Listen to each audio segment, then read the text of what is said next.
right from the top. But we're going to go with Redfin first, guys. Housing market update. Supply ticked up in February for the first time in 8 months. There are more homes for sale as spring approaches, and house hunters are hitting the pavement. Home touring activity is rising, and mortgage purchase applications are up 11% this week alone. So this is a good sign. Yeah. Right? Spring is here. Spring's here. Spring is here early. Look, I know we're seeing this. I was just talking to one of the guys here at the office, and he was saying that last week at an open house, they had 15 people come, 15 groups through, like in the first hour and a half or 2 hours of the open house. Yeah. So even locally, like we're seeing evidence of this. This is happening. I mean, truly happening. But how many people actually did put an offer in their property? Well, yeah, only a handful are going to do an offer. Right? But it's great to see all the people. Hello, how you doing? But one of the things we're talking about is on the Redfin side, of course, because they're real estate database heavy. You know, they're talking about numbers of groups touring, and like their survey of people touring homes is up a lot. But again, that's also part and parcel of the fact that there's more listings. So, but what they're recording here is new listings rose 13% from a year earlier nationwide during the 4 weeks that ended March 3rd, which is the largest increase in 3 years. I feel a lot of people are starting to realize that the interest rates is a short-term problem, and that the housing inventory is going to be what's actually, the big long-term problem. And if rates come down, which they will, that's going to prompt people to flood the markets, keeping them, prices up and inventory very, very tight. Yeah. So until they tackle that problem, I mean, I think consumers finally said, like, shoot, if I wait, I'm going to be waiting and prices are going to stay the same and I'm not going to get what I want. Yeah. Competition is only going to be worse. It's already bad now. So let me get my cuts in now and try to get in because, hey, if I can't get in now, good luck when rates get low. Exactly. Yeah, it definitely seems to me that, like, the waiting strategy is not going to work out for people. I mean, waiting did not result in home prices coming down. Waiting did not result in mortgage rates staying low. Now you've got an uphill battle on both those fronts. So waiting did not turn out to be favorable for most people. Well, it's hard to calculate, especially with this volatile market, right? Yeah. It's just hard to calculate. And then when we're talking about 13% increase, when you really think about how many homes that actually is, and you put in perspective to your city, that may not be a lot. That could just be, 100 homes or whatever it may be. So, these are the things to consider as well. Yeah. Another thing that that I thought was interesting that the article mentioned is buyers who can afford today's mortgage rates may have better luck finding a home now than they have in the past several months. Yeah. So I think, like I said, lower rates are going to, prompt inventory to go low. I mean, to be even more lower. So now that, you have an opportunity, I know it's going to be tough. Might be a little sacrifice once you get in there, but the future's bright. And if you're able to get in right now, believe me, down the line, exactly. More options. Elections are coming, right? So. Yeah, that's still coming too. We haven't even hit we haven't even hit our full stride for spring yet and summer. Yeah. And then we got that happening. Plus you have election stuff ramping up. But I mean, look, we're at this point of the year already, and they're saying from Redfin, they're saying touring activity is up 23% from the start of the year. Yeah. Now that's not like, okay. Now, again, I know, great point. Reference, hey, wherever you live, 13% might not be much. Wherever you live, 23% might not be a lot either.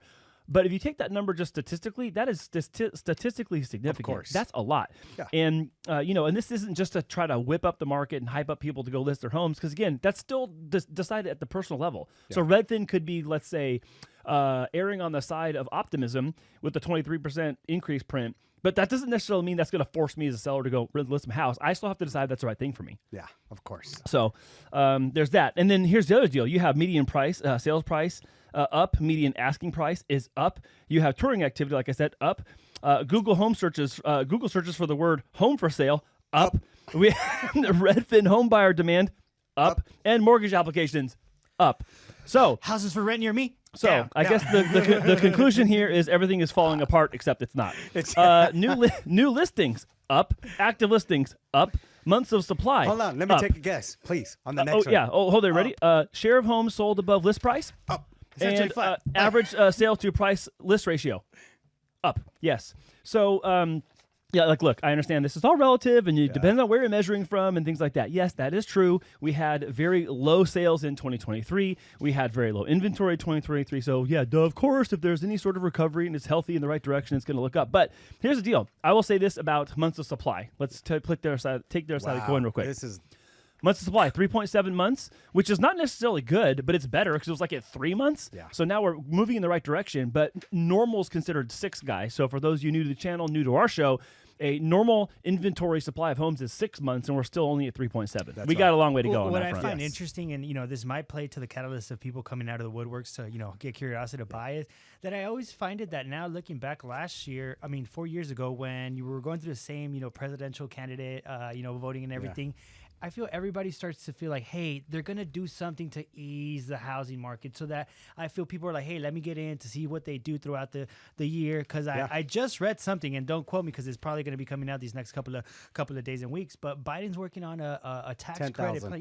Yeah, tax first-time credit, homebuyer tax credit.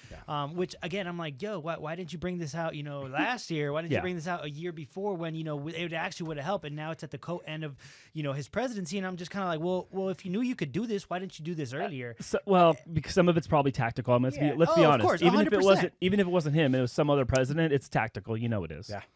100%. But I just feel that that help. Yeah, it's going to help, but only for how long?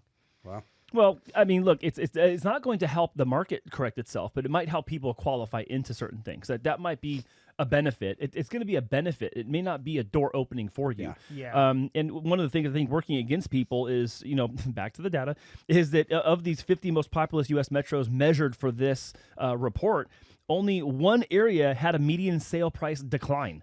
Yeah. Only one out of the 50 had a decline in metro median sales price.